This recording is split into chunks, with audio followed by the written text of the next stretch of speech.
The Red Hen restaurant in Lexington, Virginia, probably wishes White House Press Secretary Sarah Huckabee Sanders hadn't stopped in for dinner. All the other, unaffiliated, Red Hen restaurants would be good with that too. The cheese board had arrived, but her entree had not when Sanders was asked to get up from her table in Lexington, Virginia. And, kindly, leave.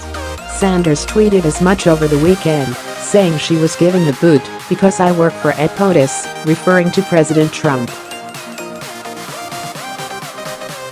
The owner of the restaurant, which is well past Charlottesville and about 190 miles from the White House, told the Post that to uphold her business's standards of honesty and compassion, Sanders had to go. As Border Patrol searches its buses, Greyhound is pulled into immigration uproar, but for Twitter users, angry callers and Yelp reviewers, geography be damned. Any restaurant bearing the name Red Hen was some kind of bird silhouette for a logo was lumped in with the one that showed Sanders the door. Let's start a little closer to the White House, with the Red Hen in the Bloomingdale area of Washington. It's a charming little upscale neighborhood restaurant. Same name. Also has a logo of a hen. Did not host the White House press secretary. It tried to make that clear on Saturday that Red Hen tweeted that Sanders went to the unaffiliated Red Hen in Lexington last night, not to our DC-based restaurant. That tweet received 4,400 replies from non-believers and supporters alike. To talk the naysayers down, the Red Hen responded to Twitter threads with a definition of unaffiliated, sarcastic gifs and a reminder that businesses in the District of Columbia are prohibited from discriminating against people based on political views because they are in a federal district. Behold, a sampling, then, Yelp. One user asked whether the Red Hen in DC sells wine by the glass. Another wanted to know, is this restaurant related to the one in Lexington that denied service to Sarah Sanders? If so, we'll stop by. One reviewer wrote, "Hey, torch-bearing internet mob, this is not that Red Hen. Y'all out-of-towners need a lesson in basic geography."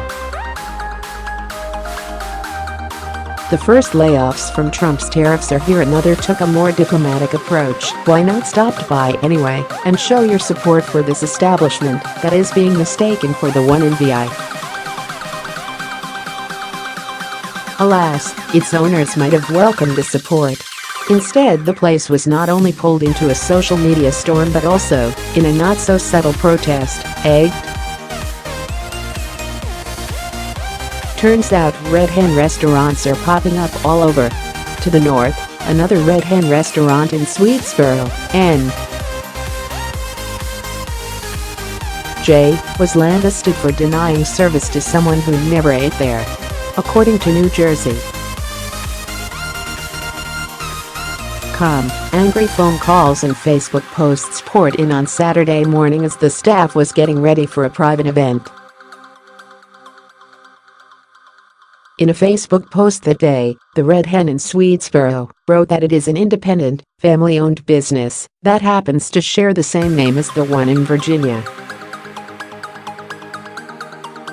Kindly check your facts before you erroneously defame an innocent business on Facebook, the post reads.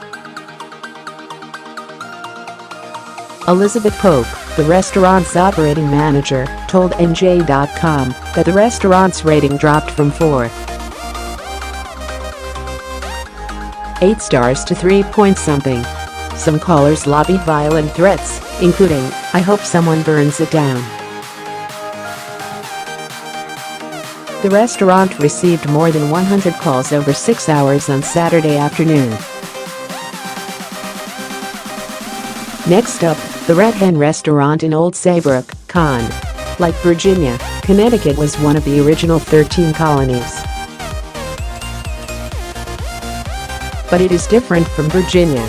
The UN says 18.5 million Americans are in extreme poverty. Trump's team says just 250,000 are. Now, before visitors can access the Red Hen's website, a message pops up saying the eatery has absolutely no affiliation with any other Red Hen restaurant anywhere else. Especially that one. Shelley DeProto, the owner of the Old Saybrook restaurant, told Fide. Combat 50 phone messages came in by noon on Saturday, including this ominous warning, "We're going to get you." Calls streamed in from across the country on Saturday once every minute and continued into Sunday.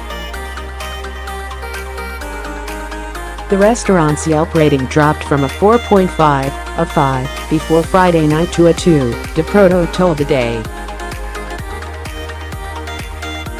Some people placed fake takeout orders and said the restaurant cooked old meat. "This is our livelihood," DeProto told The Day.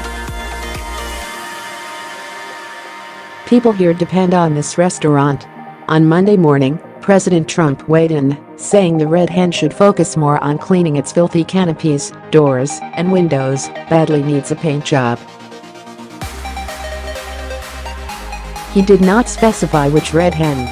Read more: everything Trump got wrong about Red Hen. In one tweet, the owner of the Red Hen explains why she asked Sarah Huckabee Sanders to leave Melania Trump's czar jacket shocked many, but statement clothing is in vogue.